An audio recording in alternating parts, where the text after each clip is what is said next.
Hello, friends, and welcome to another episode of the Foundation Worldview podcast, where we seek to equip you to get the kids God has placed in your care to carefully evaluate every idea they encounter so they can understand the truth of the biblical worldview. I'm your host, Elizabeth Urbanowicz, and I'm thrilled that you've joined me today for another episode of the Foundation Worldview podcast. Now, our question today says, do you think it is more valuable for a dad to have talks about sexuality with a son, or is either parent just as valuable? Great question. Well, both parents are valuable and needed in a child's life.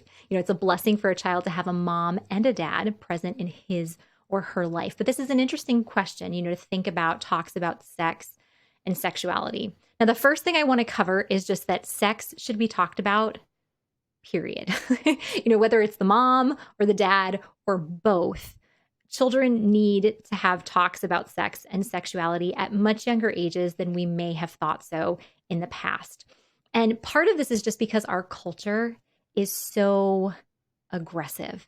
It's impossible, for us even to just turn on, the computer or the TV or drive down the road, especially during the month of June, where we're not being exposed to some form of sexual deviation.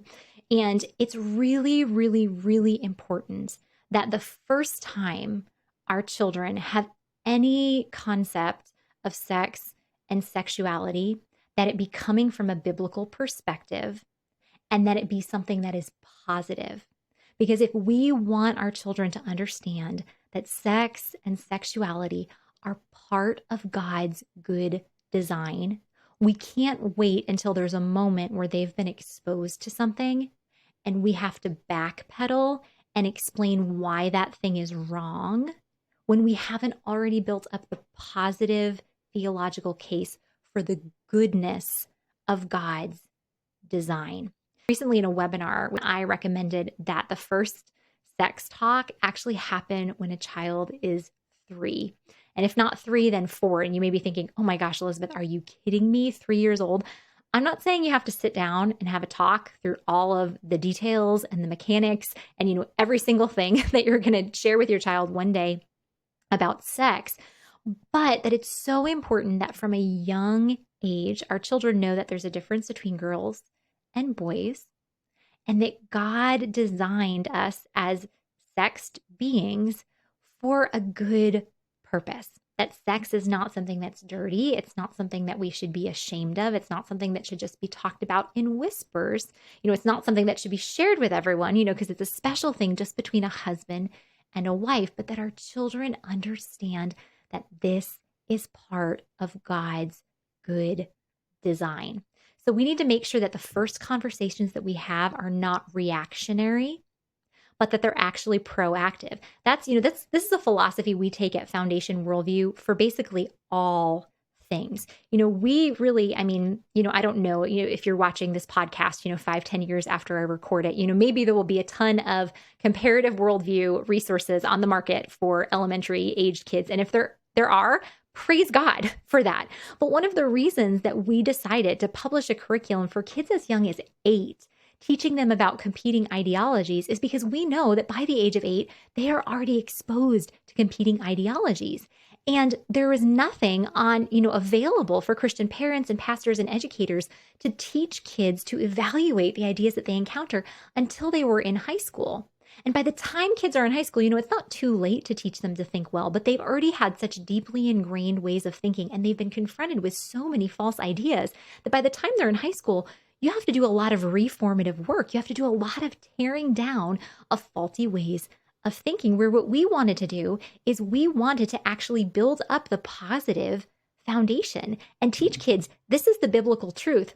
These are what other worldviews teach. Let's compare and contrast them.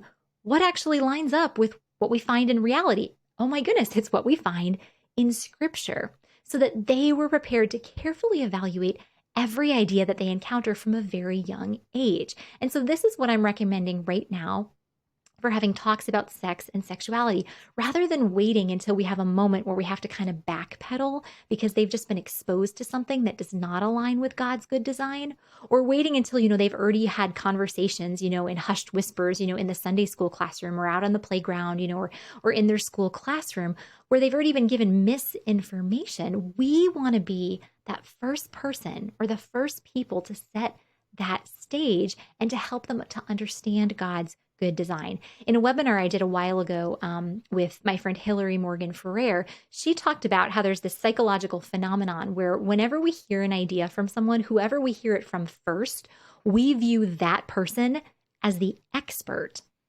And so if we're not the first ones to talk with our kids about sex and sexuality, whoever they hear this from, whether it's someone online, whether it's someone in person, whether, it's a friend, no matter who it is, they're going to view that person as the expert. And so we want to make sure that we are the first ones to have these conversations with our kids. Now, if you're thinking, oh my goodness, Elizabeth, I have no idea how to start these conversations. My child's already 9, that's 6 years after you've already recommended. There's a great course, an online course out there called the Birds and the Bees. If you just Google Birds and Bees online course, it'll pop up.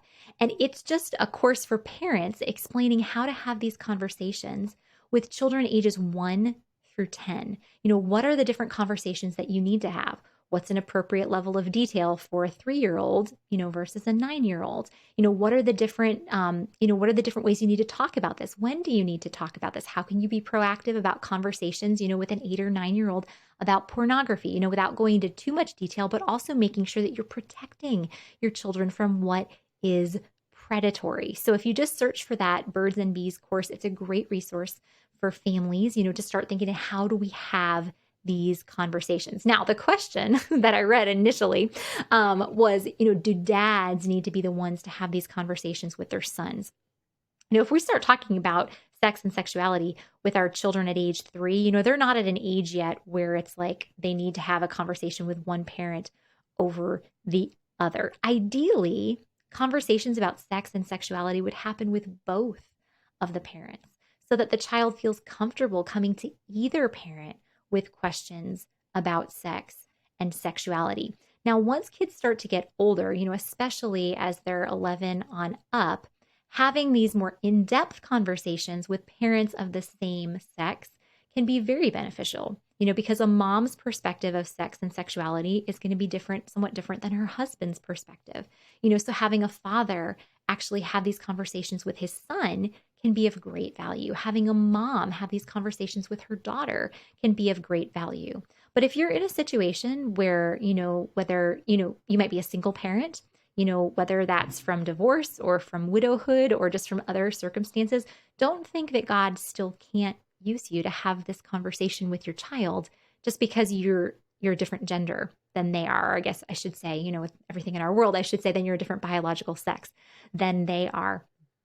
So would I say, like if both spouses are believers and are walking with Jesus, having these conversations with both spouses is of real benefit so that children are comfortable, talking with either parent about these things. And if that's just not possible, use what God has given you to have these conversations, and also look for, who are people who God has placed in your life that you can invite into your life, not that these people have to have sex talks with your kids, but, just so that they can see other men and women of God, living faithfully for Jesus. So if you're a single mom, what are men in your church, that you could invite into your kids' lives? Doesn't mean you have to invite the man over by himself, invite a couple over, just so that your boys can see, a man of God and what it looks like for him to care for his wife and to care for his children. If you are a single dad, who's a couple from your church that, you can invite over so that they can see a mom, caring for her kids. Are there, aunts or uncles, your siblings, your parents, that you can invite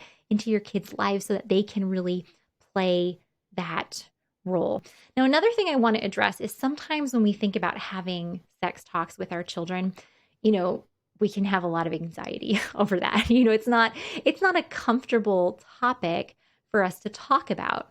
And part of it is many of us, Mom, if you're listening to this podcast, I know this was not you. You did a great job, educating me when I was growing up. But many of us, have not had these talks with our parents, and we don't know what they look like. Many of us, might even be uncomfortable with the concept of sex and sexuality. Even if you've been married for years, and if this is you, I would encourage you, to seek out, with your spouse, some godly Christian counseling, to talk through, what is the purpose of the sexual relationship between a husband and a wife, and then just even talking about your relationship with your spouse and how can you use that relationship to honor God, to strengthen your marriage. If that's something you don't really have an open communication with about your spouse, start that, go to Christian counseling, like start talking through this. And then, as you become more comfortable having such conversations, then hopefully you'll be less uncomfortable having these conversations. Obviously they'll be in much less detail, but having these conversations with your children. And, even if that discomfort never goes away, even if you remain very uncomfortable, thinking about having these conversations with your children, I just want to encourage you to think of what is the consequence? What is the price tag of not having these conversations with our kids? What's the price we're going to pay if their first encounter with the concept of sexuality is when they encounter a same-sex couple kissing in the street? What is going to happen if, their first talk about gender or sexuality is when they see a man who is dressed like a woman, in the store, or if they see that on an iPad, on YouTube, and anywhere that they are. We don't want to have to do backpedaling before we have laid that positive foundation. And then also, if we don't have these conversations with our kids, there are so many Christian couples out there right now who are struggling in their sex life because of deep addictions to pornography. And many of these addictions were started when the person involved in that marriage was only 9, 10, 11 years old. They stumbled across something online. They became curious, and it's just created this lifelong addiction that now they and their spouse, are really struggling in their relationship. It just takes years to overcome, an addiction like that, even with good counseling. So just think of, we might feel uncomfortable, but what is the price tag that the comfort comes with? If we just keep putting off these conversations, what is the price tag? And I would just say that price tag is way too high to avoid having these conversations with the children that God has placed in our care. So in answer to the question, both parents ideally are involved in talks about sex and sexuality with kids. If you need some guidance on that, check out the Birds and the Bees course. It's a great resource just on how to have these conversations with your kids. Once kids get older, it can be great, for dads to have more intense conversations with sons and for moms to have more intense conversations with daughters. But if you're in a situation where that just isn't a possibility, you continue to have those conversations with your children. And then think, who are other people that you can bring into your life that can speak into, your children, as a man of God or as a woman of God. And just if you feel intimidated by having these conversations, just remember that the price tag of discomfort is a much, much smaller price tag than the price tag of our children stumbling across things that could lead to a life of enslavement. That's a wrap for this episode of the Foundation Worldview podcast. But as always, as we leave this time together, my prayer is that God would richly bless you as you continue to intentionally disciple the children that He has placed in your care. I'll see you next time.